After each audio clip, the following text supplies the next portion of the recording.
Bienvenue à La santé au-delà des mots, un rendez-vous avec des gens passionnés du réseau de la santé. Votre hôte, Jean-Pierre Gagné, lui-même médecin, vous fera partager sa passion pour le domaine et vous fera découvrir une foule d'invités et d'acteurs clés du réseau. Voici votre hôte, le Dr Jean-Pierre Gagné. Bonne écoute! Je suis Jean-Pierre Gagné, bienvenue à ce nouvel épisode du balado La santé au-delà des mots. Il s'agit du 3e épisode d'une série spéciale sur l'aide médicale à mourir. Au cours des 2 premiers épisodes, nous avons reçu Maître Jean-François Leroux, avocat spécialisé en droit médical à Montréal, et Mme Véronique Yvon, députée de Joliette et qui est considérée dans l'esprit collectif comme étant la marraine de la loi concernant les soins de vie. Aujourd'hui, je reçois Marc Parent, qui est pharmacien au CHU de Québec, Université Laval. Marc, bonjour. Salut Jean-Pierre. Merci de te joindre à nous pour discuter de ce sujet de plus en plus compliqué. Je dois dire que c'est pour me pardonner l'anglicisme, un work in progress parce que au fur et à mesure où je procède, où j'avance dans la série de balados, je me penche sur les travaux de la commission spéciale qui sont en cours. Et plutôt que de, je dirais, centrer le débat ou la question, j'ai l'impression que ça l'élargit sans cesse. Et j'ai comme le sentiment qu'après avoir discuté avec toi aujourd'hui, ça va être... ça ne va pas s'améliorer, mais l'objectif, c'est vraiment de discuter de toutes ces choses-là là, en toute honnêteté. Donc, Marc, tu es pharmacien au CHU de Québec, Université Laval depuis 1987. Exact.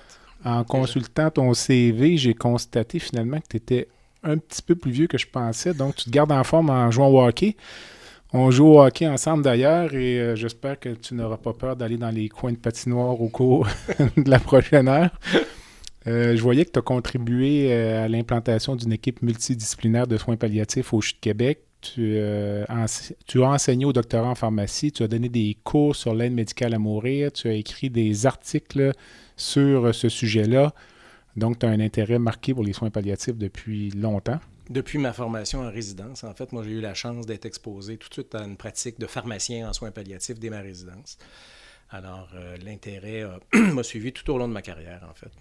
Et c'est un intérêt qui demeure encore aujourd'hui, de toute évidence. J'ai fait plus de pratique clinique en soins palliatifs. On a réorganisé les activités de notre département, mais la fin de vie, ça touche les patients un peu partout. Alors, j'ai quand même l'opportunité d'accompagner ces patients-là, mais de façon différente.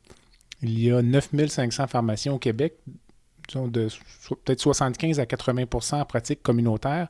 Qu'est-ce qui t'a amené à choisir la pratique hospitalière plutôt que la pratique communautaire? Moi, dans mon cas, c'est presque une erreur de parcours. Pour la petite histoire, moi, je suis tombé dans la potion magique quand j'étais jeune. Mon père avait une pharmacie communautaire à Trois-Rivières, alors je me destinais probablement à prendre la relève. Mais quand j'ai fini ma formation, il n'y avait pas d'opportunité pour travailler dans la pharmacie familiale. Et mon stage clinique à l'hôpital a été une révélation, particulièrement en pharmacocinétique, où j'avais l'impression que j'avais un savoir qui était complémentaire à ce qui était présent dans les équipes. Alors, c'était comme une année de perfectionnement additionnel pour réfléchir, puis de pratiquer. Puis ça a été un coup de foudre où j'ai senti que que j'utilisais des choses à un potentiel qui, moi, me plaisait bien. Puis finalement, j'ai collé dans le milieu d'établissement de santé, puis je voulais faire de l'enseignement, je voulais faire un peu de recherche, fait que c'était un milieu qui me donnait plein d'opportunités.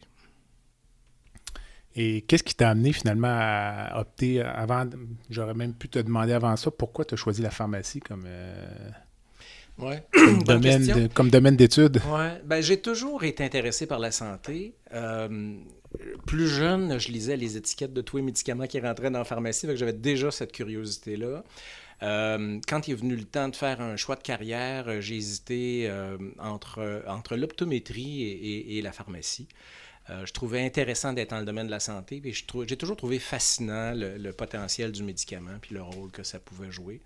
Fait que c'était un peu, ça a commencé de bonne heure, puis avec la pharmacie de papa, c'était un peu tracé, mais c'était pas le choix de mon père, en fait. Ah Mon non, père non? voulait pas que je prenne la relève. OK. Il te voyait où, lui? N'importe où, sauf en pharmacie. Ah, pourquoi? Il a vécu à une période où la pharmacie a vécu des changements difficiles, des changements profonds, puis des changements qui n'étaient pas toujours payants. Et il voulait certainement pas que je vive les mêmes misères que lui. Ah, c'est intéressant, tu vois, parce que moi, mon père était avocat, puis ils ne nous voyaient pas du tout en droit, donc on s'est retrouvé. C'est presque le même scénario. Ouais. Il y a énormément de pharmaciens dans les hôpitaux. Pour les médecins, les autres intervenants, on vous voit partout, mais on n'est jamais trop sûr. Vous êtes dans certains dossiers ou... C'est quoi, mettons, une journée type pour toi là, quand tu rentres? On va parler des dossiers d'aide médicale à mourir un peu plus tard parce que c'est le sujet de l'entrevue. Mais c'est quoi la journée? Est-ce qu'il y a une journée type d'un pharmacien dans un hôpital universitaire ou c'est une question trop vague? Ben, il y a beaucoup de variations d'un milieu à l'autre qui s'est déployée. Cette pratique-là des pharmaciens qui sont plus dans la pharmacie à vérifier des médicaments, c'est une pratique qui date des années 70-80, où les pharmaciens ont compris qu'il fallait arrêter de passer de la théorie puis de trouver un sens pratique, d'avoir un jugement clinique. Moi, je me rappelle quand j'ai commencé, plein de pharmaciens se faisaient traiter de livresque à raison par les médecins, parce que tout le monde sait que de la science, c'est des résultats qui sont basés sur des moyennes, mais nos patients, c'est pas des moyennes. Il faut voir les variations de réponse d'une personne à l'autre. Fait que on s'est implanté de plus en plus, mais beaucoup sur des initiatives individuelles plus que sur un plan coordonné.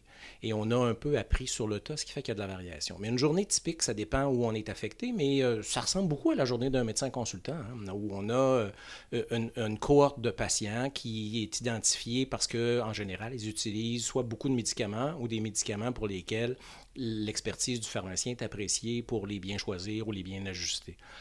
Alors, c'est des choix qui sont faits selon les ressources disponibles. Tu dis qu'on nous voit beaucoup, je suis content de l'entendre. Quand on parle aux gens de l'extérieur, ils disent « Ah, il y a des pharmaciens dans les hôpitaux », fait que la pénétration est bien différente.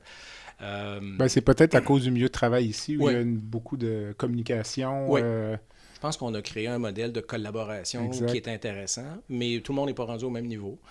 Mais je pense écoute, moi je le vois parce que parfois on a des résidents qui sont en stage, là, puis on se dépète dans les médicaments. Parfois juste le soulagement de la douleur, là, puis après 2 jours, je demande une consultation en pharmacie.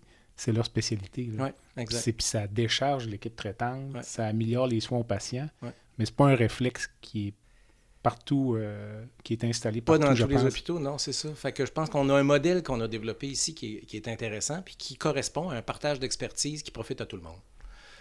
Fait que cette pratique-là, je la trouve très intéressante. Fait que cette journée-là, elle ressemble à ça. C'est les patients que tu as à revoir puis les nouvelles consultations.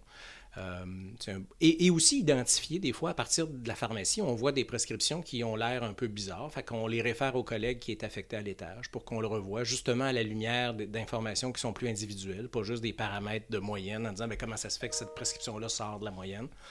Fait que c'est souvent comme ça qu'on va identifier l'endroit où c'est le plus pertinent pour nous d'aller. Mais comment vous faites pour traiter la quantité de prescriptions dans un hôpital, dans une journée, vous pouvez identifier toutes les erreurs potentielles? Parce que c'est un travail humain, là, évidemment. Ce n'est pas informatisé, ça. Là. C'est en partie informatisé. En fait, la façon que ça procède, quand une ordonnance est rédigée pour un patient, elle est transmise à la pharmacie. Elle est saisie dans un système informatique de pharmacie par des techniciens en pharmacie. Et la pression est transférée à un pharmacien qui va reviser pour s'assurer que la transcription est conforme et à ce moment-là, évaluer est-ce que la dose est compatible avec l'âge, les doses usuelles, est-ce qu'il y a des interactions médicamenteuses. Il y a un logiciel qui est interfacé d'aide à la décision, mais qui fait juste faire un pop-up pour dire regarde donc ça. Tout le monde sait qu'en clinique, ça peut finir qu'à être une interaction qui est très pertinente. Elle peut être très théorique ou non pertinente ou pas pertinente à ce moment-ci, mais plus tard.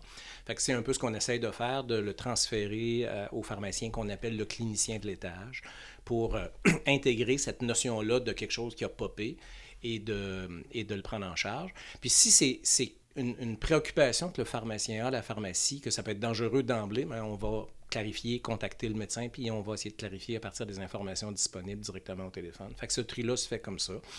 Ça représente, dans un hôpital comme ici, juste sur le site ici, un peu plus de 1000 ordonnances par jour. Puis on est à peu près 3 pharmaciens qui font ça à temps plein là, comme ressource pour faire ça. Puis les interactions médicamenteuses, ça, ou les incidents thérapeutiques liés aux médicaments, ça vous revient par quel mécanisme? Est-ce qu'il... L'identification théorique, il y a 2 façons. Il y a le logiciel d'aide à la décision qui va avoir un pop-up qui va nous dire attention, il y a une interaction là-dessus, mais on peut le faire juste aussi par expérience clinique, compétence, j'espère. Identifier des profils ou quand on revise la médication, quand on intègre une nouvelle ordonnance, on revise l'ensemble du profil. Puis il y a des choses qui deviennent manifestes de façon assez évidente. Ouais.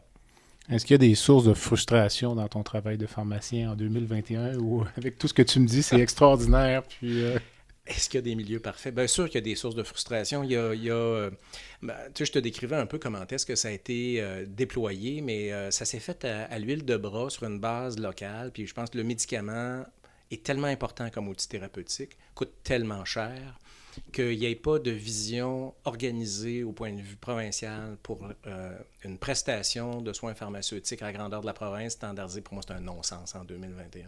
On ne devrait pas avoir à refaire ça. Puis le standard de soins qu'on a ici, qui, à mon avis, a encore un peu de chemin à faire, quand tu vas en région, bien là, c'est de l'utopie. Ce système à 2 vitesses-là, à mon avis, est complètement déconnecté des ressources disponibles, des besoins des patients, puis ce qui pourrait et devrait être fait. Par contre, dans l'autre sphère d'activité, qu'est-ce qui te satisfait le plus dans ton travail au quotidien? Moi, c'est vraiment la satisfaction de pouvoir aider.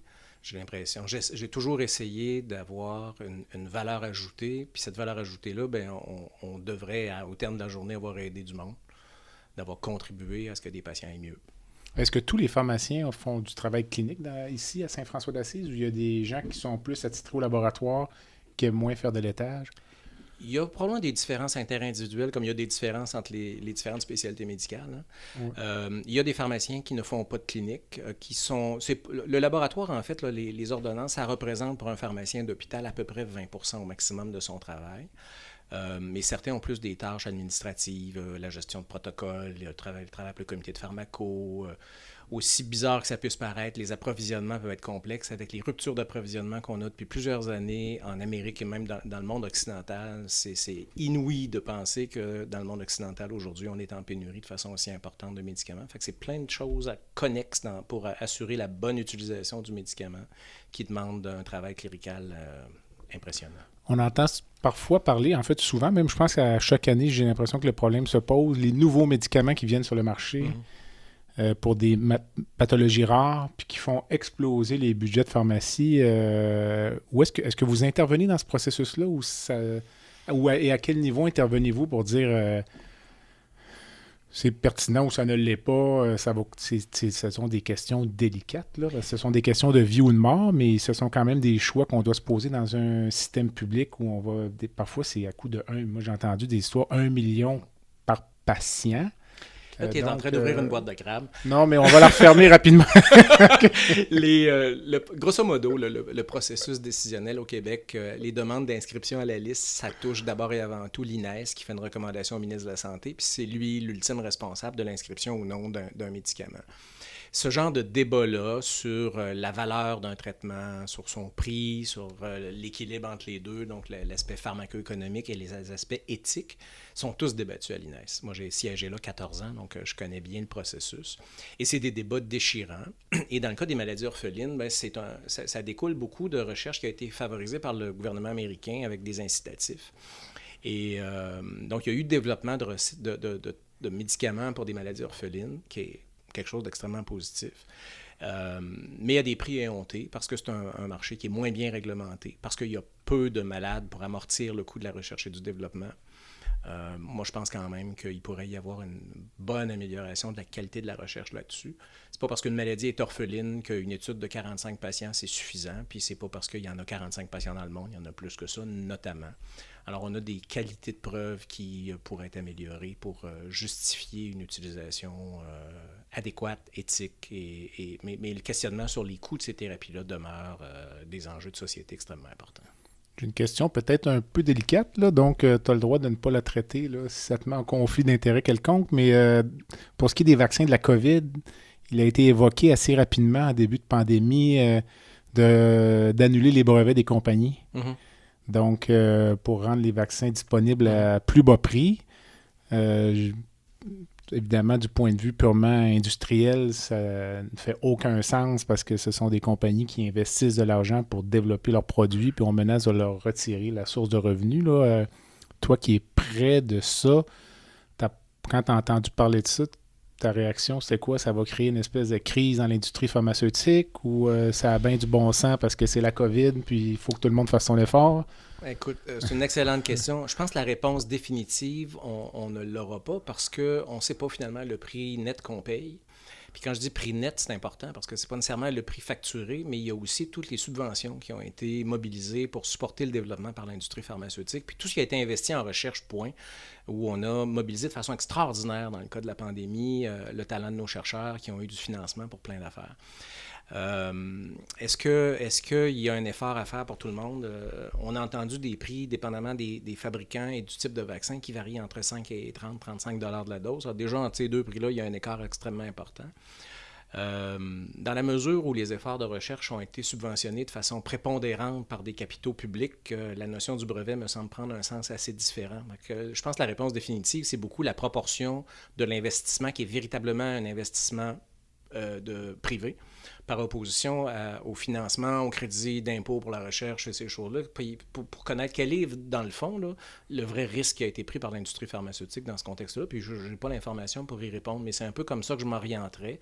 Mais dans la mesure où l'investissement de recherche a été passablement supporté, à mon avis, la notion de brevet devient presque secondaire et le côté éthique d'une mise à disponibilité à coût extrêmement faible, je pense, a un sens certain pour le bien commun.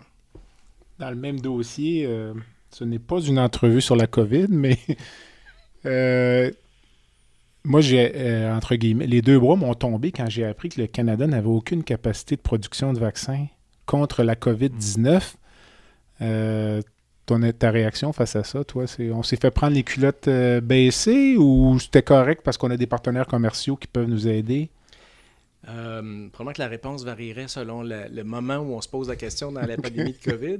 On a des capacités de production vaccinale au Canada, mais on est quand même dans le marché du médicament mondial et le vaccin ne fait pas exception dans une dynamique de production qui est une mondialisation, clairement. Alors, beaucoup de médicaments, pour dire la majorité de nos médicaments, les sites de production dans le monde sont extrêmement faibles. Donc, on est dans une logique où le fait d'avoir des productions locales, c'est pas ça la logique classique pour produire des médicaments. On a quand même au Canada une entreprise, à Québec même, on a des entreprises qui fabriquent des vaccins. L'idée, c'était de trouver la recette vaccinale qui serait optimale.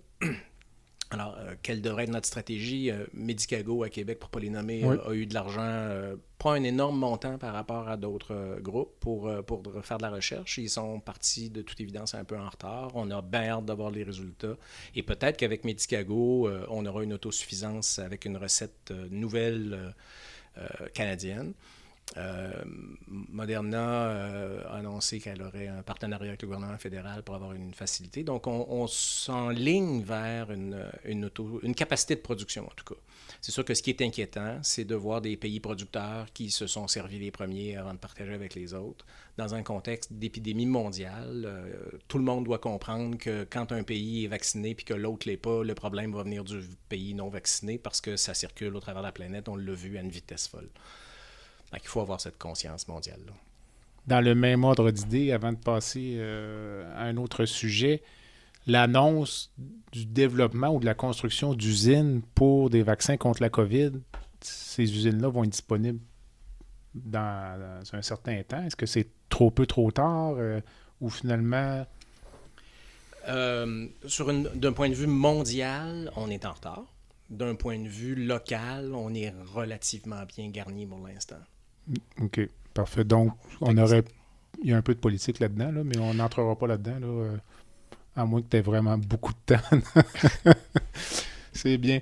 On va prendre une petite pause bientôt déjà, mais as-tu dans ton travail une devise, un mantra, quelque chose que tu te dis ou que tu répètes, mis à part le fait qu'il faut aller dans un coin de patinoire ou que à laquelle les gens t'identifient. Dire Marc, il dirait ça dans cette situation-là, ou il dit tout le temps ça. De ce temps-ci, mon dada, c'est dire la réponse n'est pas dans le livre et dans le patient. Parce que je pense que les pharmaciens doivent s'occuper des patients, pas d'une liste de pilules imprimées sur une feuille.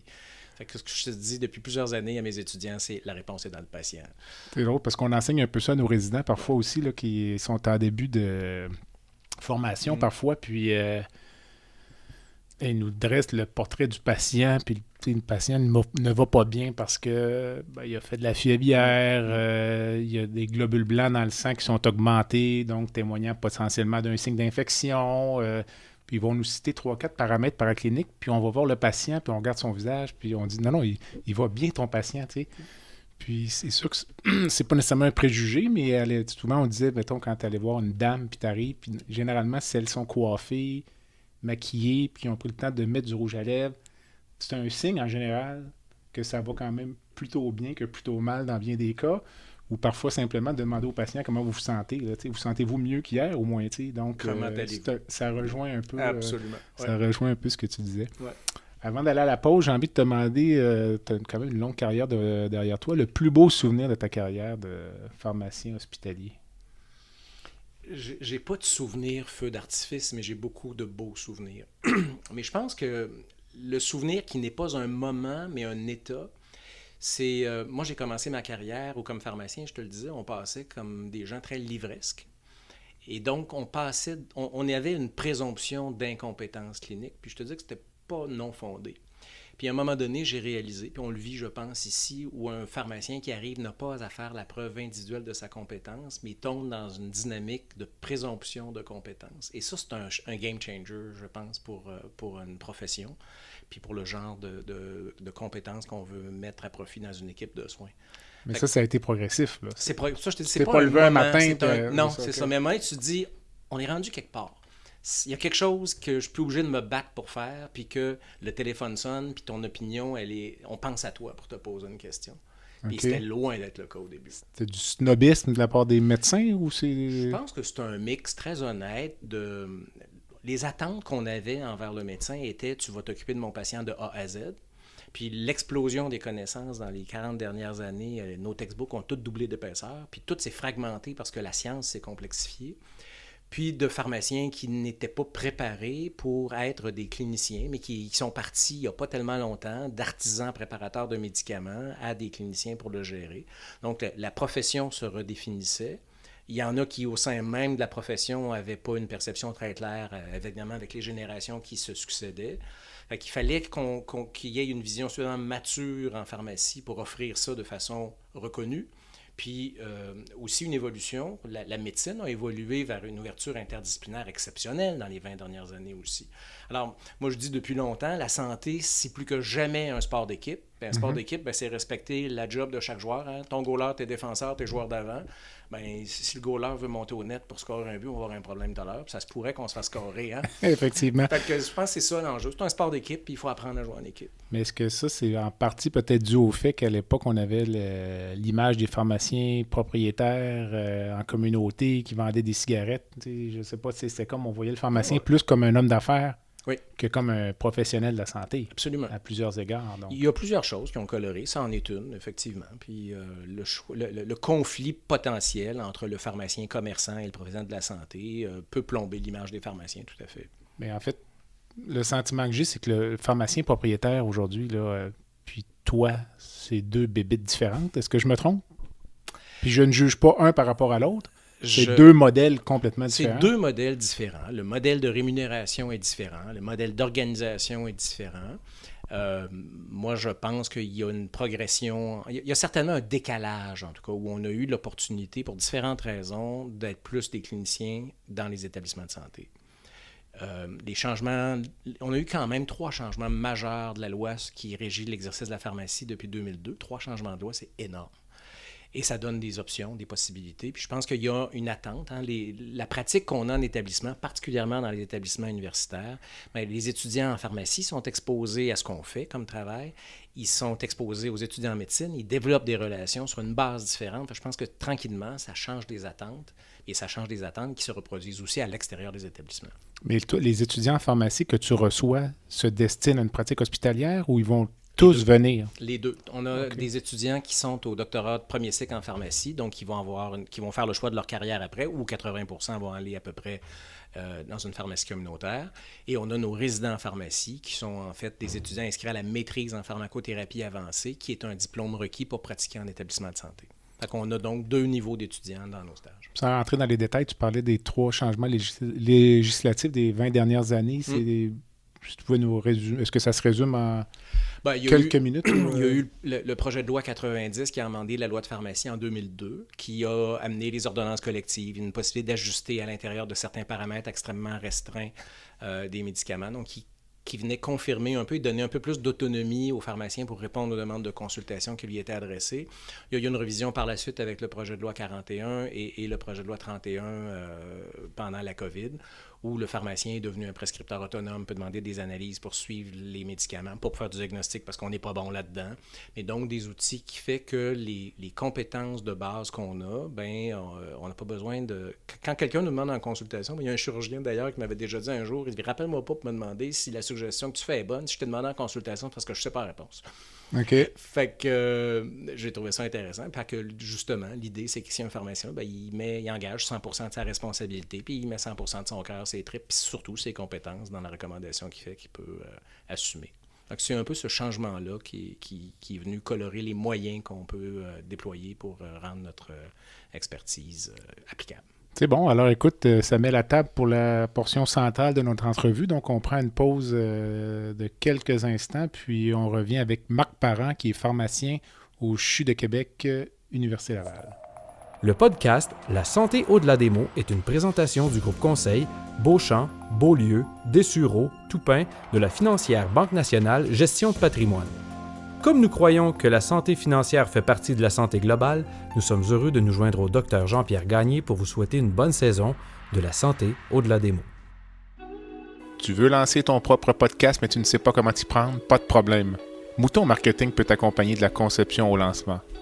Envoie ton idée de podcast à bonjour@gomouton.com. bonjour@gomouton.com. L'univers du podcast t'attend. Alors, nous sommes de retour après cette courte pause avec Marc Parent, qui est pharmacien au CHU de Québec, Université Laval. Le bloc principal de l'entrevue vise à discuter de l'aide médicale à mourir, qui est un sujet d'actualité et qui, je pense, va demeurer d'actualité pendant un certain temps. Les invités précédents que j'ai eus dans cette série émettent le soin qu'éventuellement on arrive à maturité avec ce projet-là, mais j'ai l'impression qu'on n'y arrivera pas. Là, la commission qui est en cours actuellement vise à déterminer l'aide médicale à mourir pour les gens atteints d'inaptitude et également pour les gens atteints de problèmes de santé mentale. Mais pas trop loin en dessous de la couverte, on parle d'aide médicale à mourir dans un contexte notamment de consentement substitué, parce que lorsqu'on restreint l'aide à mourir à une certaine catégorie de patients, on entre en contravention avec certains articles du Code civil. Bref, on crée des catégories différentes de patients. Alors, certains intervenants disent que ce n'est pas correct. Donc, bref, je ne sais pas si Marc sera d'accord avec moi, mais j'ai l'impression qu'on va continuer à en parler, puis que c'est un sujet qui va revenir sur la sellette prochainement. Non seulement, je pense qu'on va continuer d'en parler, mais je pense qu'il est souhaitable qu'on continue d'en parler. Ces débats-là sur des choix fondamentaux qui touchent l'humain d'abord et avant tout, on le voit avec le droit à l'avortement, ça ne s'est jamais terminé. Ben, en fait, c'est tout le temps réouvert, d'ailleurs. C'est tout le temps réouvert à des degrés divers. Pour l'actualité oui. actuelle au Texas actuellement, exact. Donc on tente de restreindre l'accès à l'avortement. Alors, est-ce que c'est souhaitable? On a tous nos opinions, on n'embarquera pas dans ce débat-là en particulier, mais je pense que les sujets de fond qui touchent l'humain, il est sain qu'une société les discute sur une base régulière, à mon avis. Marc, pourquoi tu t'es impliqué dans les soins de fin de vie, les soins palliatifs et notamment l'aide médicale à mourir? Parce que j'ai regardé ton CV, tu es un gars pas mal occupé, donc tu aurais pu ne jamais mettre le doigt dans la marmite, puis tu aurais travaillé amplement. Oui. Comme beaucoup de choses dans une carrière, il y a des choses qui... Tu te mets le doigt dans un engrenage, puis tu t'y fais prendre, puis dans ce cas-ci, avec, j'allais dire satisfaction, c'était pas... Avec plaisir, mais c'est surtout avec satisfaction. Comme je te mentionnais, j'ai été exposé aux soins palliatifs dès ma résidence et on constate quand même que plusieurs médecins étaient peu à l'aise avec l'utilisation et l'ajustement des narcotiques. Et la société a un questionnement constant sur l'utilisation des narcotiques aussi. Alors, de développer cette expertise-là, c'était intéressant et on ne peut pas utiliser des narcotiques sans devenir rapidement très proche du vécu de ces patients-là. La douleur et l'intensité du moment qui est la fin de vie ou l'épreuve qui est une maladie terminale fait que tu as inévitablement, si tu as les oreilles ouvertes, les confidences d'une personne et tu deviens centré sur une personne à un moment de vie exceptionnel pour lequel il n'y a pas de préparation puis qu'il n'y a pas de deuxième chance. Donc, cette clientèle-là est riche. Moi, j'ai longtemps dit, et je pense toujours, que accompagner des patients en soins palliatifs, c'est des gens qui se préparent à mourir, mais qui nous apprennent à vivre parce qu'ils nous donnent une maudite belle leçon de choix fondamentaux. Pas beaucoup de bullshit dans ces derniers moments de la vie. On est centré sur ces vraies affaires. Tu avais, je pense, une des premières patientes que tu as accompagnées là, il y a 6 à 7 ans. Tu avais publié un texte. Là, je vais me permettre d'en lire un court segment. Quelle leçon de vie elle nous a offerte, des phrases empreintes de sagesse, de simplicité et de vérité. Je pratique en soins palliatifs depuis près de 30 ans. Je pense depuis longtemps que les patients qui se préparent à mourir nous apprennent à vivre. Les patients qui demandent l'aide médicale à mourir sont en train de m'apprendre à mourir, simplement parce que mourir fait partie de la vie, qu'on le veuille ou non. C'est aussi naturel que de venir au monde. Ces personnes sont prêtes. Elles savent que leur vie est faite, complète, elles s'y sont préparées. Donc, c'est quelque chose que tu penses encore aujourd'hui, j'imagine? Absolument, c'est l'extrait que j'aurais choisi. Je pense que c'est ça l'école que mon contact avec les patients m'a enseigné. Mais c'est les patients qui nous l'enseignent et c'est de cette opportunité-là. Fait que pourquoi en soins palliatifs, c'est ça? Tu as ouvert la porte. Pourquoi l'aide médicale à mourir? Moi, je n'ai pas choisi l'aide médicale à mourir. On a eu un débat de société. Comme tout le monde, j'ai fait ma réflexion personnelle, j'ai lu la réflexion des autres. Et quand on est rendu à l'aide médicale à mourir, c'est une grande question de respect, respect de la dignité, respect de l'autodétermination des personnes. Puis mes réflexions initiales, c'était pas nécessairement ça. Quand on a commencé à parler de l'aide médicale à mourir, puis qu'on a appelé ça un soin, je me suis dit, mais quelle belle façon de contourner le code criminel. Hein? C'est plus, t'es pas en train de tuer quelqu'un, hein? C'est un soin. T'sais.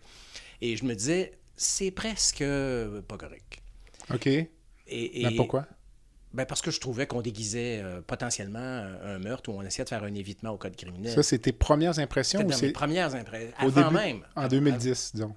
Peut-être? La réflexion dans ces coins-là. Quand ça a commencé les travaux du collège, tout ça, là. Puis le collège a été, à mon avis, un organisme extrêmement visionnaire de lancer le débat, puis ils l'ont fait avec audace et progressiste. Ils l'ont fait, à mon avis, de façon extraordinaire, puis ils ont lancé le débat. C'est comme ça que j'ai commencé à amorcer ma réflexion suite à la publication du premier document du Collège des médecins. Fait que, mais on comprend le sens du soin. La seule façon, c'est quand on accompagne des patients. Quand on a des personnes qui font une demande d'aide médicale à mourir, une question qu'on se pose, en tout cas moi je me suis posé, c'est comment ça se passe quand on dit à une personne « vous allez mourir jeudi à 3 heures ». J'étais extrêmement mal à l'aise avec ce moment-là. Mais c'est le patient qui choisit. Comment ça se négocie, ça dépend de la disponibilité des intervenants. Okay, mais oui, on essaie de respecter le choix du patient, surtout à cause des proches, oui, tout ça. Ouais. Mais c'est extraordinaire la réaction des patients. Parce que quand on leur dit le jour et l'heure, leur réponse, c'est un merci où on sent le soulagement, où on sent tout le sens qu'ils y mettent. Et à l'inverse, quand on dit à une personne les délais qui ne sont pas acceptés, comment ça génère de l'anxiété. C'est extrêmement fort et il faut, je pense, le vivre pour comprendre justement tout le sens que quand on dit à une personne « vous allez avoir l'aide médicale à mourir telle date, telle heure », le soulagement que ça apporte, pour moi, devient d'une clarté immaculée que c'est un soin. Mais dis-moi, juste pour être bien précis, tes premières impressions, donc il y a peut-être une dizaine d'années, quand ce sujet-là est venu sur la table, étais-tu plus en faveur ou en défaveur, ou c'était déjà pour toi un sujet tellement complexe qu'on ne pouvait pas avoir une position tranchée? Je me posais beaucoup la question, comment est-ce qu'on pourrait, dans une loi, encadrer de façon raisonnable un processus décisionnel, éthique, respectueux de tout ce qu'on avait à faire. J'ai été très impressionné du libellé qu'on a eu de la loi québécoise sur les soins de fin de vie, mais pour moi, il y avait un enjeu extrêmement délicat d'encadrer adéquatement dans la loi des paramètres aussi complexes que cette décision-là. Je pense qu'on l'a bien fait. Le groupe de travail présidé par Véronique Yvon, à l'époque que tu as rencontré, je pense a fait un travail vraiment exceptionnel. Paradoxalement, on reproche actuellement à la loi québécoise d'être trop restrictive.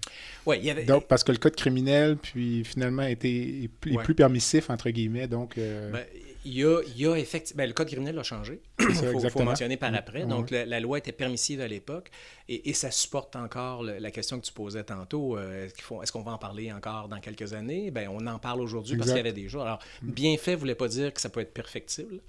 La notion notamment du consentement qui est extrêmement anxiogène. Hein, le deuxième consentement? C'est en fait le troisième qui est problématique. Hein. C'est un peu bizarre quand je te dis ça de même, mais la loi prévoit un consentement donné à 2 reprises, mais l'interprétation qui a été faite mur à mur de la possibilité de retirer son consentement en tout temps fait que dans le fond, on en demande un troisième. Au moment, quelques secondes avant. Exact. Et c'est lui qui fait problème, parce qu'on en a déjà 2. Je ne suis pas avocat, mais il y en a 2 de données. Et un patient pourrait mentionner son opting-out, de se retirer de son droit de retrait d'une certaine façon, s'il devenait inapte. Et je serais curieux de voir une analyse juridique de ça. Mais l'interprétation que j'avais de ce troisième consentement-là, c'était plutôt le fait que si le clinicien percevait un refus. Ah non, mais de la façon que ça se passe, c'est qu'on le demande aux patients pas 2 fois, on le demande 18 fois. On passe le temps, vous savez, vous avez le droit de changer d'idée. C'est extrêmement...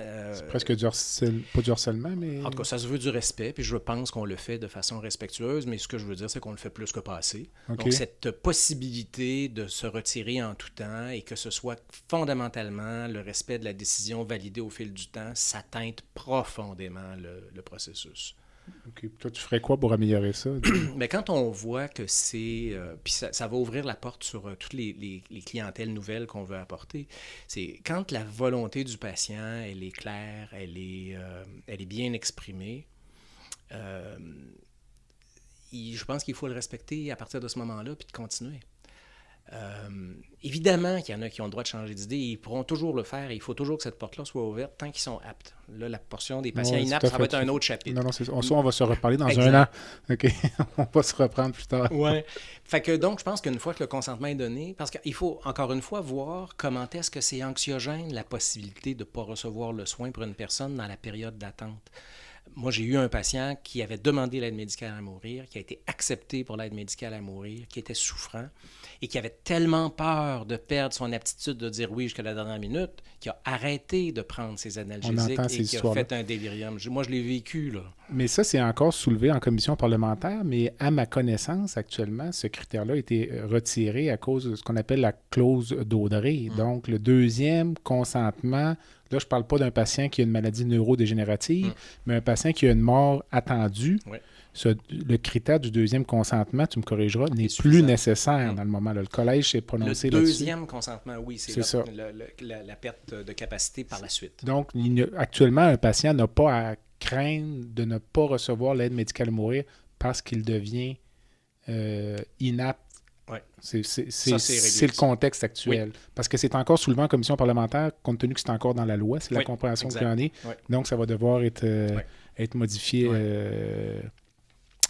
éventuellement.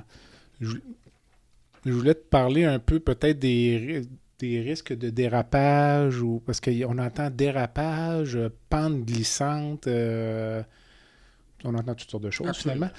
Ta position là-dessus, toi, est-ce que... Actuellement, ce qui m'inquiète aujourd'hui, dans le contexte où on se dit que c'est un dossier qui évolue, moi, ce qui m'inquiète, c'est beaucoup plus les personnes qui n'y ont pas accès pour différentes bonnes, mais surtout mauvaises raisons, qui peuvent être les convictions propres des soignants qui ne veulent pas procéder eux-mêmes. Moi, je l'ai vécu, je l'ai vu. J'ai eu des demandes de patients où je sentais très bien que mes collègues n'étaient pas à l'aise avec la demande. Tes collègues pharmaciens ou médecins? Médecins. Et l'attitude, c'est de se faire des fois l'impression que recevoir une demande, c'est l'obligation de porter un jugement sur la recevabilité. Notre obligation, moi je le vis bien comme pharmacien parce que je n'ai légalement pas le droit de procéder à une aide médicale à mourir, mais j'ai le droit de recevoir la demande d'un patient, puis à ce moment-là, ma job, c'est de la transférer à une personne qui va faire l'évaluation, la première, parce qu'elle accepte aussi souvent de procéder aux soins elle-même. Alors, l'important, c'est juste de porter la demande à une personne. Et moi, je vois des patients, puis j'en entends, puis on voit les demandes refusées. Il y a des statistiques publiées il y a quelques années là-dessus. Moi, ce qui m'inquiète, c'est des personnes éligibles, ou en tout cas potentiellement éligibles, soyons honnêtes, qui rentrent même pas dans le système. Mais les À date, pour moi, le dérapage, il est là à court terme. Là. Les statistiques disent que 30% des demandes d'aide médicale à mourir environ là, n'aboutissent pas. Là, mais moi, je suis en amont de ça. C'est ceux ça. pour lesquels la demande n'est même pas faite, mais le patient l'a demandé. OK. Ça veut dire que ça c'est comme juste, ce n'est pas reçu par... C'est pas dans les statistiques, c'est nulle part. C'est une demande qui a été faite, qui est peut-être ou pas consignée dans un dossier, mais qui n'a jamais eu de demande officielle d'aide médicale à mourir pour avoir une première évaluation. C'est quoi la mécanique, disons, là, dans le CHU de Québec? Ça, c'est quelque chose de public. Là. Donc, un patient qui dit, moi, là, monsieur Parent, moi, j'aimerais avoir l'aide médicale à mourir. Ouais. Toi, tu vas informer son médecin traitant? Il y a un formulaire de demander qui existe dans le CHU de Québec. Et on remplit le formulaire que le patient doit signer et qu'on transfère généralement au DSP, qui a une banque de médecins qui sont ouverts à offrir le soin d'aide médicale à mourir et qui vont faire la première évaluation. Et soit le médecin traitant ou un autre médecin fera la deuxième évaluation. Et au terme du processus, si le patient rencontre les critères, c'est en général le médecin qui a fait la première évaluation qui va offrir le soin lui-même. OK. Donc le médecin qui, lui, est mal à l'aise avec ça, doit quand même remplir le formulaire ou peut d'emblée... Est-ce qu'il pourrait demander un collègue en consultation à ce stade-là? Bien, idéalement, le processus s'amorce avec ce formulaire-là. On pourrait demander à un collègue en consultation si on veut vraiment pas être dans le dossier. Du tout, c'est ça. Puis, comme je te dis, moi, je pense que l'aide médicale à mourir, c'est une grande question de respect. Oui. Alors, si un médecin dit « Moi, je veux pas faire ça parce que je veux pas toucher à ça, ni de près ni de loin », moi, je n'ai pas de problème avec ça. Mais notre obligation déontologique pour chacun des professionnels, c'est de passer la balle à quelqu'un qui est capable de répondre à la demande du patient parce que c'est un droit qui lui est octroyé. OK. As-tu connu des patients qui se sont retirés du processus en cours de route pour diverses raisons ou l'expérience que tu as, c'est que quand les patients amorcent le processus, c'est tellement réfléchi qu'ils vont jusqu'au bout de l'exercice? Moi, j'en ai fait 9 depuis le début. Il n'y en a aucun qui s'est retiré. J'ai entendu quelques cas qui se sont retirés ou qui ont reporté la date, mais c'est certainement pas une majorité. C'est pour la plupart de ces patients-là une décision qui n'est pas une décision de dernière minute. Hein. Alors, si on s'imagine que ça commence au moment de la demande, c'est pas vrai, ça. OK. Puis, c'est souvent des choix fondamentaux qui commencent bien avant ça. Il y a beaucoup de gens impliqués, mais ne serait-ce qu'au niveau familial. On entend toutes sortes d'histoires là, en commission parlementaire, des proches qui disent si tu demandes l'aide médicale à mourir, on n'ira plus te voir à l'hôpital. Il y a des patients qui se font dire ça. Oui. As-tu été témoin de choses? Ça demeure qu'évidemment, c'est confidentiel. Là. As-tu entendu ou des histoires de cette nature-là? Bien, je pense que cet état de fait-là témoigne encore une fois de l'importance de la décision de la personne visée puis de l'autodétermination. Alors, l'interférence positive ou négative des tiers est probablement, comme règle générale, pas souhaitable. C'est un cadre pour moi qui est assez central. J'ai eu un cas où une famille était certainement pas à l'aise et la réponse du patient a été « s'ils sont pas à l'aise avec ça, il n'y a rien qu'à pas venir ». Mais ça démontre comment est-ce que c'est des... En général, on meurt comme on a vécu. Et je pense que des gens qui ont eu le contrôle de leur vie toute leur vie vont mourir de façon cohérente avec cette façon qu'ils ont eu de vivre. Alors, cette citation-là, entre guillemets, que je viens de faire, c'est un profil de personne et c'est beaucoup le genre de personnes qui ont les mains sur le volant puis qui prennent des décisions pour eux-mêmes. Souvent, dans le critère de la loi, là, des douleurs physiques ou psychiques qui sont intolérables. Donc, ça, il y a le contexte de douleur. On parle de mourir dans la dignité. Donc, quand on parle de mourir dans la dignité, il n'y a pas de contexte de douleur là-dedans. Là. Je veux dire, pour moi, c'est deux concepts complètement différents. Oui. Puis, est-ce que c'est un amalgame qui est sain ou c'était un petit package qui était facile à vendre là, à la population, de dire, tu sais, c'est la commission mourir dans la dignité. Ouais. Alors que techniquement, c'est quand même de l'euthanasie. Là. Si on vise à soulager les malades d'une douleur physique, Quand on parle de dignité, là, il y a des gens qui vont parler de plus d'une dignité subjective par rapport à une dignité intrinsèque, notamment dans la démence, là, la démence heureuse notamment, là, les patients qui n'ont aucune douleur, là, mais ils auraient signé à l'avance une directive médicale anticipée disant, écoutez, quand je serai rendu à telle étape, c'est la suggestion d'Alain en commission parlementaire de dire qu'un patient pourrait remplir une série de critères, de dire, si je ne reconnais plus mes proches depuis plus de 6 mois, par exemple, si je suis toujours alité, puis on peut avoir une série de critères comme ça, dire, vous allez m'administrer l'aide médicale à mourir, puis là, on se retrouverait à administrer de l'aide médicale à mourir à quelqu'un qui n'est pas souffrant, là, qui est simplement couché dans un lit d'hôpital. Il y a des professionnels de la santé qui s'opposent à ça parce qu'ils pensent que c'est une atteinte à la dignité intrinsèque de l'être humain. Là. Donc, c'est un long préambule à une question. Je suis content de ne pas avoir à y répondre. Je vais le répondre par morceaux. C'est extrêmement important ce que tu viens de mentionner. Avant que l'aide médicale à mourir soit possible, j'avais l'impression qu'on faisait une pas pire job en soins palliatifs pour soulager les symptômes. Puis c'est ce que la littérature dit, qu'on est bon pour soulager dans à peu près 80% des cas. L'impression qu'on faisait peut-être même un petit peu mieux que ça. Et on avait de temps en temps des patients qui nous disaient « Pourriez pas me donner la petite piqûre? » Et ça allait rarement beaucoup plus loin. D'abord, c'était un cul-de-sac. Fait qu'on ne pouvait pas y aller. Et quand on regarde les patients qui nous font des demandes d'aide médicale à mourir, c'est pas des patients qu'on a. En tout cas, la majorité de ceux que j'ai eus, presque la totalité, n'étaient pas des patients chez qui c'était un échec des traitements pharmacologiques. C'est vraiment le concept de la souffrance de ce moment-là. Et c'est un mélange. Là. Les variables que je présente, ce n'est pas une ou l'autre, c'est un mélange de plein de choses, de souffrance de cet état-là, de ne pas vouloir vivre l'agonie des derniers jours, de ne pas vouloir l'imposer aux autres, de l'image qu'ils ont d'eux-mêmes qui n'est pas acceptable, de la notion de la dignité qui est une réponse bien personnelle. Donc, c'est un mélange de tous ces facteurs-là qui les amènent à décider du choix qu'ils vont faire pour leur fin de vie. Alors, c'est vraiment un ensemble de variables qui est extrêmement complexe et qui suis-je pour les juger? C'est ça, je pense, qui est l'élément le plus fondamental. Je peux bien avoir mon opinion, est-ce que je veux l'aide médicale pour moi-même? Mais qui suis-je pour juger du critère d'acceptabilité d'un autre?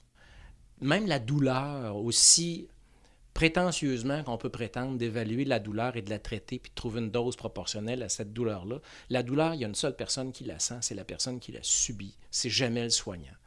La souffrance, pour moi, présente à peu près le même paradigme. Ce qu'une personne vit intérieurement, je ne peux pas le vivre, puis même si je le vivais, la façon dont je l'interpréterais serait différente.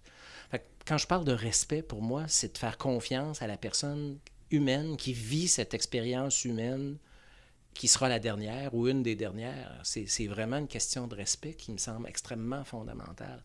Alors, je ne me sens pas dans une position pour juger ça, porter un jugement là-dessus. Et on sait que des personnes dans des situations de fin de vie qui ne veulent pas vivre ça auparavant, de façon anecdotique, passaient au suicide elles-mêmes parce qu'elles ne voulaient pas vivre ça de façon non encadrée, de façon violente parfois, ou même rataient leur cours. Je ne veux pas en faire un point majeur, mais c'est des choses qu'il ne faut pas faire l'autruche non plus. Non, c'est ça. Alors, je pense que l'aide médicale à mourir permet d'atteindre une situation, puis je reviens au dénominateur fondamental. C'est, moi, des patients que j'ai accompagnés, et quand on parle aux autres intervenants qui en font, c'est la sérénité de ces personnes-là. C'est pas des personnes déprimées, c'est pas un festival de larmes, c'est d'une sérénité apaisante pour les soignants. La sérénité des patients devient la sérénité des soignants et de leurs proches. Et pour moi, c'est ça qui est le trait unificateur, extrêmement porteur et extrêmement parlant. Ça, c'est le contexte actuel. Donc, mais si ton impression ou le sentiment sur les travaux de la commission qui sont en cours, parce que là, si on parle d'inaptitude, on n'est pas du tout dans le contexte dont tu parles là. Là, on va parler de quelqu'un qui a signé une directive 1 an auparavant. Donc, on a quand même l'impression que ça va être ça va passer là, comme projet de loi. Donc, Ouais. pour l'inaptitude, la maladie mentale ou la santé mentale, c'est un autre sujet, puis ça va être encore plus délicat. Compliqué, Mais comment tu perçois là, l'application donc, de l'aide médicale à mourir chez les patients inaptes? Donc, on fait tout le temps référence à la maladie d'Alzheimer et les autres démences qui sont associées. Tu te projettes dans le futur, là, ça ne va pas simplifier ton travail, là, ça va le compliquer. Là. En fait, j'ai l'impression de me retrouver un peu dans le même état que j'étais avant de voir apparaître la première mouture du projet de loi sur les soins de fin de vie. Okay. Où je disais, quand je te disais tantôt, comment est-ce qu'ils vont écrire ça, que ça fasse du sens. Okay. C'est clair que personnellement, j'ai accompagné ces personnes-là où j'ai l'impression qu'ils m'ont rapporté encore énormément parce que ces personnes-là étaient sereines et que j'ai tellement appris. Le bout de texte que tu as cité tantôt, je le pense profondément. Quand tu offres ce soin-là à une personne démente, cette sérénité-là ne viendra certainement pas dans le moment où le soin va être offert. Alors, clairement qu'il y a une recherche de sens pour les soignants qui va être différente et peut-être un peu plus difficile. Et au moment où on se parle, là, je ne sais pas si je suis à l'aise. Et je pense que la recherche de sens là-dedans revient aux éléments que j'ai mentionnés plus tôt. Une personne, quand j'ai parlé que c'était une question de respect, on a tous vu des personnes démentes et on a tous spéculé sur leur niveau de bonheur. Est-ce qu'ils sont heureux, pas heureux, la démence heureuse, pas heureuse, ils me reconnaissent-tu, est-ce que les visites que je fais sont significatives, signifiantes ou pas, je pense qu'ils m'ont compris, je pense qu'ils m'ont... On entend tout ça. Avec la fluctuation parfois de l'état de conscience, pas à la fin, là, mais au... Et même de l'environnement dans lesquels ils sont hébergés, traités, soignés, il y a différentes approches dans les soins aux personnes atteintes de démence qui ont des impacts sur notre perception de leur qualité de vie.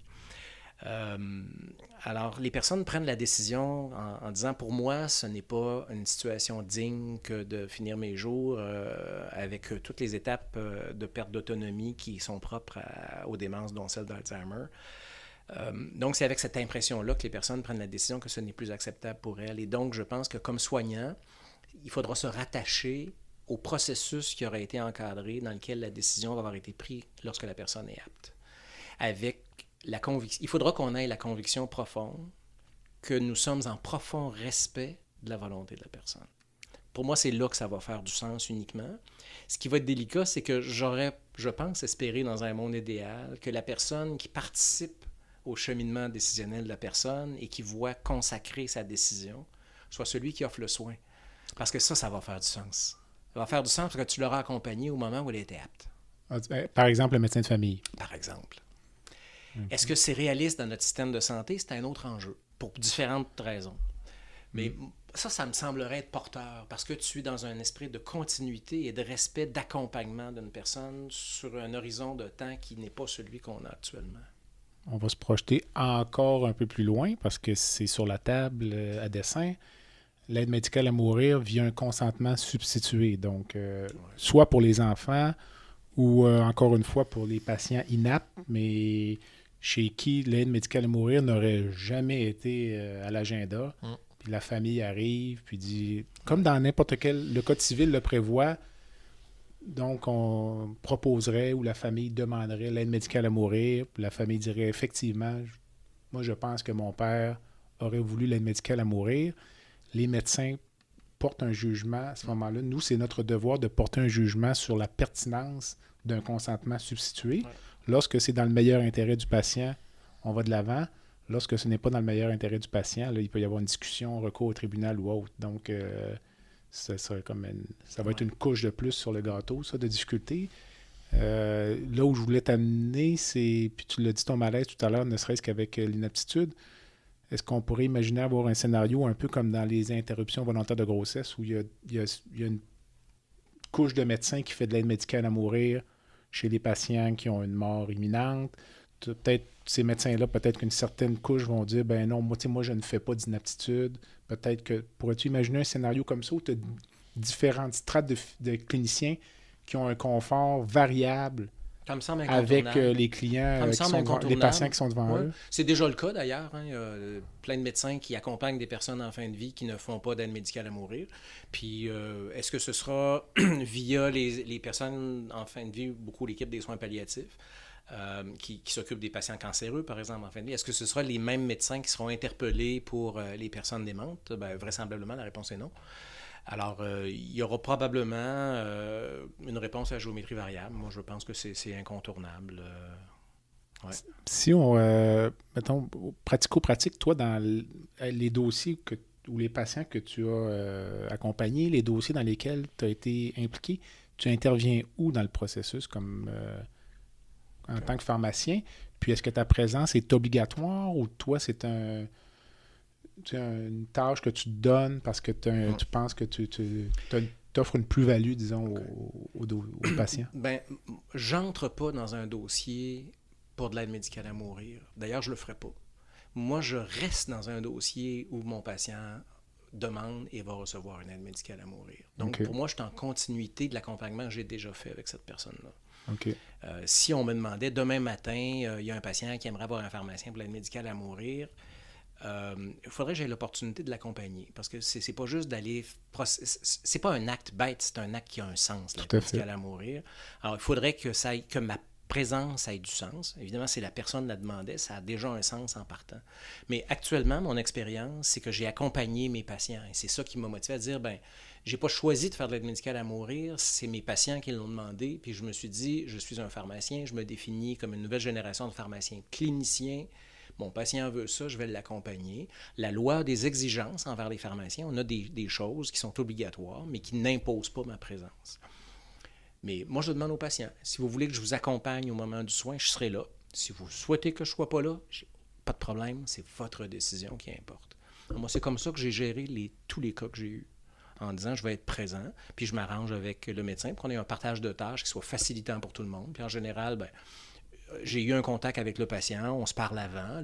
La loi prévoit que seul un médecin peut procéder à l'aide médicale à mourir au Québec. Fait que s'il procède à l'administration, je dis, regarde, moi je m'occupe de gérer la médication par en arrière, tu te casseras pas la tête à gérer les seringues et ces affaires-là. Puis évidemment qu'il y a la plupart du temps des proches qui sont présents, puis on est là en support à ce moment-là. Ça dure combien de temps, là, le processus là, de la journée? Là? Le soin? Ben, on a dit que ça va être à 15 heures. Là, disons, ça... Si on commence à 15h, à 15h10, c'est fini. Mais vous arrivez, la famille, ben, on les rencontre. C'est quoi on laisse la famille est présente? Ben oui, oui, c'est un grand moment. Les familles sont exceptionnelles. Les patients ont préparé le moment, en ont parlé. C'est un moment de qualité, je pense, pour la majorité des familles. C'est une occasion... Tu sais, j'ouvre une parenthèse, là, mais on a tous eu des patients qui sont décédés, puis la famille dit « Ah, elle est morte dans mes bras. » Puis l'autre, « Ah, elle m'a pas attendu. » Ce débat-là de « j'étais présent, j'étais pas absent », c'est pas un enjeu en aide médicale à mourir. Tout le monde qui souhaite être présent est présent. Chacun, il n'y a pas de surprise, donc il n'y a certainement pas de mauvaise surprise dans le sens que chacun a l'opportunité d'avoir son moment avec la personne qui part selon les choix de chacune des personnes et chacune des familles. Et ça fait un moment qui, en général, est un moment de qualité. Puis, je ne suis pas en train de dire qu'un moment de qualité, c'est un moment heureux. Hein. Ça reste le départ d'une personne aimée. Tout à fait. Alors, c'est un moment qui est extrêmement intense. Là. Moi, j'en ai la chair de poule encore. Puis, j'ai toujours dit que la journée que j'en aurais pu, je vais arrêter d'en faire parce qu'il ne faut pas que ce soit banal. Les journées où tu sais que tu vas accompagner un patient, là, quand tu te lèves le matin, là, es-tu dans un état d'esprit normal? Est-ce que tu te couches en pensant à ça la veille? Ouais. Tu as un sommeil un peu perturbé. Tu arrives dans quel état d'esprit à l'hôpital? Je suis dans l'état d'esprit que ma première patiente m'a appris. Je suis arrivé à l'étage de soins palliatifs où cette dame-là, elle sortait du bain tourbillon. Puis je savais pas trop quoi lui dire. Fait que j'ai dit, bonjour, comment ça va? Puis elle m'a dit, c'est une magnifique journée. Aujourd'hui, je prends ça 1 heure à la fois. Et elle avait ce sourire radieux qui a donné tout son sens. Alors, c'est ce qu'elle m'a appris, puis c'est comme ça que j'aborde chaque cas en me disant que c'est ce qu'elle veut, c'est ce qu'elle va recevoir, puis on le fait dans cet esprit-là. C'est la journée où elle va être libérée de ses souffrances, c'est ça qu'ils nous demandent, c'est ça qu'on leur offre. Alors, c'est une belle journée. C'est quelque chose qui te vide au niveau physique ou émotionnel, mettons? Tu arrives chez vous le soir, puis t'es comme... tu sais, comment on se remet de ça, là? Ou on s'habitue, je ne veux pas dire on s'habitue, mais... C'est tout le sens, je pense, qu'on y donne, sans aucune prétention. C'est fascinant de voir le nombre de fois que le patient et la famille nous disent merci avant, pendant et après. Mm. J'ai eu des cartes de membres de la famille pour nous remercier après. Alors, est-ce que c'est épuisant? C'est intense, mais on a l'impression que c'est plein de sens. Puis pour le patient, là, donc la majorité des cas que tu as fait, le patient était lucide au moment là, d'administrer le soin. Oui. Puis ça, juste au point de vue, c'est vous donner des sédatifs, quel genre de médicaments? Le cocktail, en fait, c'est un soin. Alors, tous les standards de soins sont dans ça. Alors, le premier, c'est du Versed, donc du midazolam, qui est pour baisser l'anxiété. On le donne à dose généreuse, donc en général, ça les endort. Donc, c'est un 10 mg. 10 mg, OK. On peut donner moins, mais au lieu de guesser sur une dose, en général, on fait ça, puis ils s'endorment paisiblement. Donc, peut-être pour les auditeurs, à titre d'exemple, là, les gens qui viennent pour subir une endoscopie digestive, souvent vont recevoir 3 à 5 mg. Exact. Donc, vous donnez 10. Oui. Okay. Mais c'est à la discrétion, là, on peut donner moins aussi, mais en général, on donne 10. Donc, le patient s'endort paisiblement et tout le monde sait que cette injection-là n'est pas létale. D'accord. L'étape d'après, le médicament qui est le plus utilisé, c'est du propofol, donc qui est un anesthésique. Le propofol peut être irritant, donc on va administrer de la xylocaïne pour geler la veine avant, pour être certain que le soin se fait en tout confort, parce qu'on sait très bien qu'un patient qui dort peut sentir la douleur. Donc, il y a cette préoccupation que c'est pas juste mettre fin au jour, mais que c'est un soin qu'on donne, donc on le fait avec ce standard-là. Et après ça, il y a l'administration de propofol qui, dans la majorité des cas, va entraîner l'arrêt cardio-respiratoire. Donc, il y a 2 médicaments à administrer.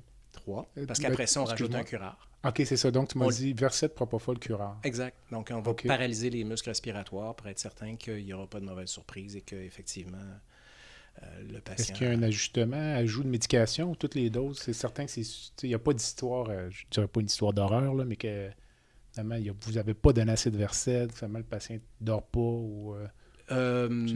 On se pose toujours la question, est-ce que nos doses sont adéquates? C'est ça, oui. C'est le sens de ma question. C'est arrivé une fois où moi, je regardais le patient aller, puis il m'a donné, je regarde le médecin, puis j'ai dit, je vais sortir une autre fiole. OK. Parce qu'on s'est dit... il n'y a pas l'air... Okay. Puis finalement, on n'a pas eu besoin. OK. Mais oui, l'idée, c'est d'atteindre l'objectif qui est souhaité par le patient. Pour le patient, après le Versed, dans le fond, pour lui, c'est ça. Donc, la perte de conscience survient au début du processus. C'est ça. Okay. Puis ça dure une dizaine de minutes, tu disais? Ou... le total, les 3 médicaments et les rinsures qu'on fait entre les deux, là, donc il se passe un joyeux paquet de seringues. Moi, j'avise toujours la famille. C'est impressionnant, il y a pas mal de seringues, mais faites-vous-en pas. Puis j'explique la première étape. La première étape, on s'assure que la veine est encore fonctionnelle, donc c'est du salin. Okay. Je leur dis, il ne se passera rien. Il faut gérer cette atmosphère-là quand même. Il y a un peu d'anxiété quand même, j'imagine, des proches ou... de l'anxiété, c'est quasiment un décompte, là. Je veux dire, ils savent que... Oui, tout à fait. La monnaie, c'est des minutes. Ouais. Ensuite, c'est des secondes. Oui. Fait qu'il faut donc l'annoncer, comment est-ce que ça va se passer, mais techniquement, là, puis je pense qu'il faut faire attention pour réduire ça en technique, mais ça me donne 10 minutes. C'est ça, OK. Ouais. Quand même. Certains perçoivent ça comme étant violent, mais mourir, ça dure une seconde. Hein? Non, mais c'est ça, effectivement. C'est ça. Puis pour les cas que tu as eus, là, ce que tu reçois du patient, là, juste dans les quelques secondes ou la minute là, avant que ça commence, là, comment tu reçois ou perçois ça? La gratitude. C'est vraiment de la gratitude. Puis quand je disais le fait de faire dire merci... puis on fait juste notre job, là. Mais quand on... C'est tout, comme je te disais, c'est vraiment ça qui fait que, à un moment donné, dans ma tête, le déclic, ça a été, c'est un soin. Un soin chez une personne qui a une souffrance. Donc, ça répond... J'avais répondu partiellement à ta question sur la notion de douleur, souffrance, mais cette souffrance-là, on ne peut pas la minimiser. Puis, c'est pas une souffrance de passage. Hein. C'est des gens qui savent, dans ce cas-ci, qui sont dans un processus terminal. Parlons pas de notion de fin de vie, parce que ça a été abondamment controversé, là. Mais dans un processus terminal, que je vais vous appeler, puis qu'il y a quelque chose là-dedans qui, selon leur échelle personnelle de valeur, n'est pas acceptable. Et donc, c'est un soulagement. Et c'est ça qu'on sent, toujours. Il y a un patient qui m'a dit « Je vais peut-être être un peu anxieux. » peut-être un peu anxieux. Pouvez-vous me donner quelque chose? Puis on a prévu un médicament pour l'anxiété qu'il n'a pas demandé. À l'avance. Oui. Alors, ça donne une idée de l'état d'esprit des personnes. Il n'y en a aucun qui est dans un état d'anxiété puis de panique en disant « je meurs aujourd'hui ». Je n'ai jamais vu ça. Les proches, eux, est-ce que tu perçois de l'anxiété aussi? Moi, j'en ai pas perçu. On sent de la tristesse, Sûrement, c'est sûr que... peu importe le contexte. Oui, on sent de la tristesse. Évidemment, je disais tantôt, on meurt comme on a vécu. C'est pas toutes les personnes qui ont vécu des vies personnelles et familiales harmonieuses. Mm-hmm. Évidemment que le contexte est différent quand ça arrive, et ça m'est arrivé. Mais la réaction de la famille, il y a des gens qui vivent la plupart avec une grande sérénité. Puis mon hypothèse, c'est effectivement que la sérénité des patients est contagieuse. C'est, je pense, l'expérience que j'ai eue, puis il n'y a pas de certitude dans ce que je te dis là, hein, c'est mon expérience. Mais c'est pas différent et même plus serein que ce qu'on voit quand un patient décède à l'étage d'une autre cause. Probablement mieux, parce que tout le monde est prêt. Il n'y a pas de surprise, il n'y a pas d'agonie. C'est étonnant, les gens qui préparent. Moi, je me disais, il faut qu'on crée des cérémoniales. Et le cérémonial, pour l'humain, ça a un sens. On n'en a pas fait. Mais ça a laissé toute la place aux patients à faire son cérémonial. Fait que moi, j'ai vu des 20 personnes dans une chambre avec un clavier, puis la belle-sœur qui chante, puis qui s'accompagne, puis des familles qui se donnent la main, puis qui font une chanson avec la personne.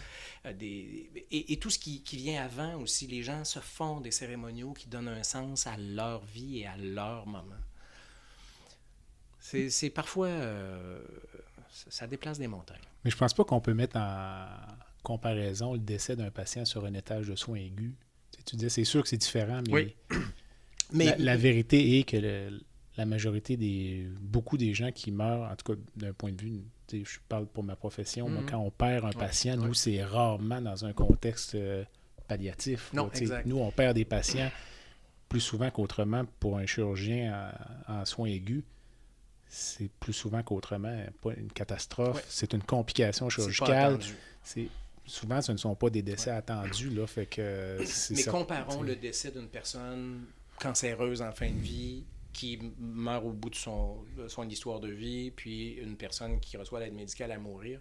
Probablement que le plus gros changement, c'est le nombre de personnes présentes au bon moment. Ouais. Bon moment entre guillemets, là, mais à ce moment-là. Et donc, le nombre contribue à l'intensité et aux variations de chacune des réactions de chacune des personnes. Certains le vivent avec stoïcisme, certains se retirent, certains pleurent doucement, certains pleurent bruyamment, certains perdent connaissance. C'est un moment intense.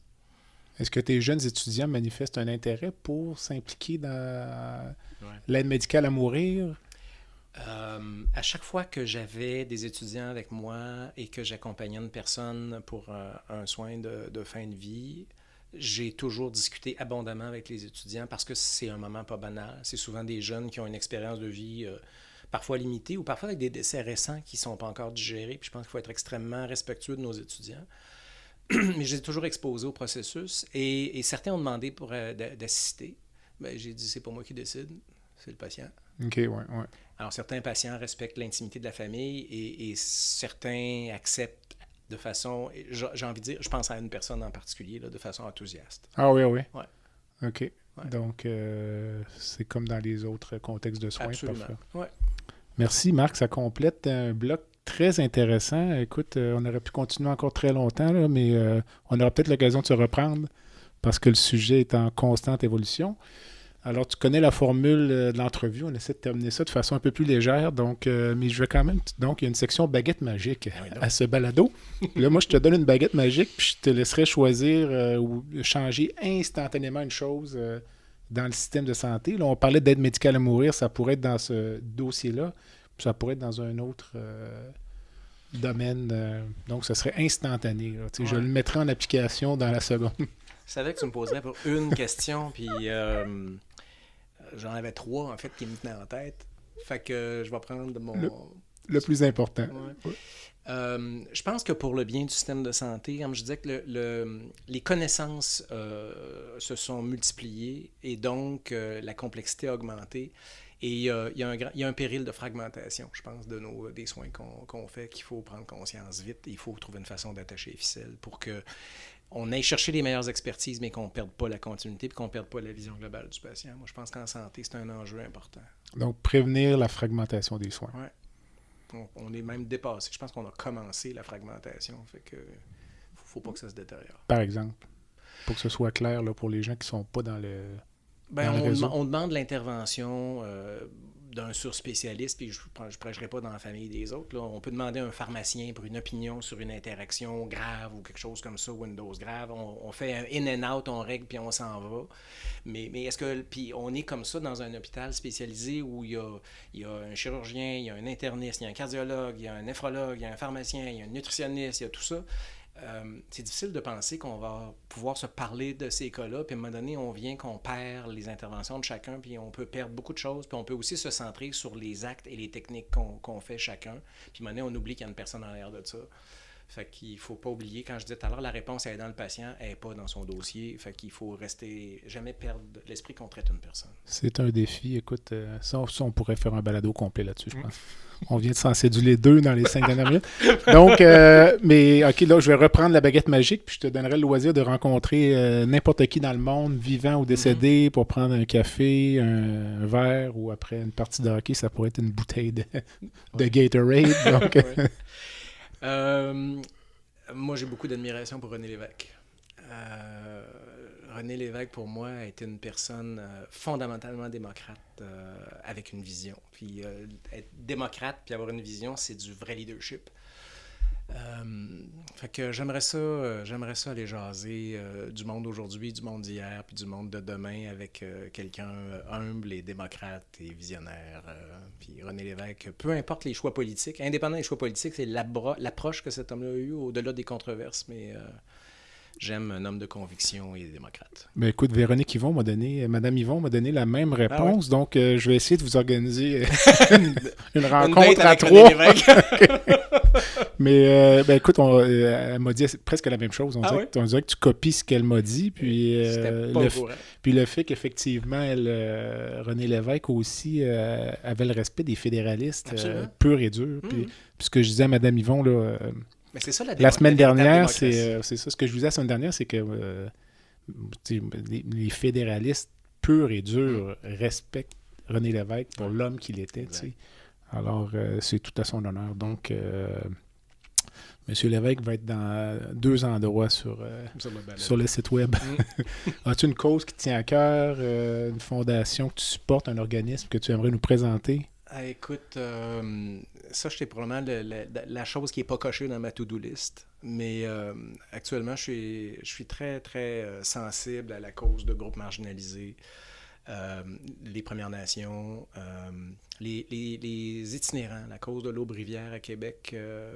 C'est toujours des patients qui viennent me chercher, de voir comment est-ce qu'il y en a qui ont peu dans la vie et peu de chance.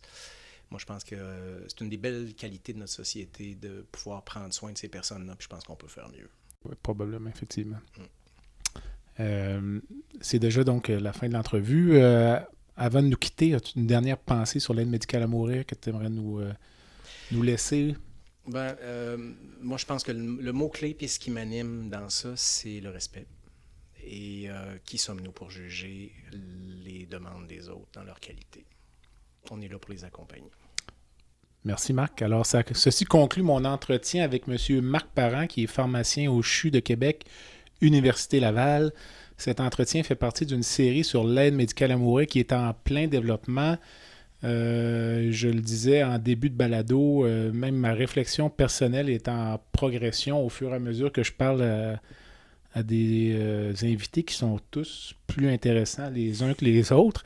Et en lisant sur le sujet, j'aurais presque envie déjà de réinviter les deux personnes que j'ai eues précédemment. Donc, peut-être qu'on aura l'occasion de faire une table ronde avec certains d'entre eux plus tard. Je vous encourage donc à suivre cette série. À la recherche, Madame Marianne Gagné. Marc, je te remercie énormément de m'avoir donné de ton temps aujourd'hui. Merci. Ça fait plaisir. Merci, Jean-Pierre.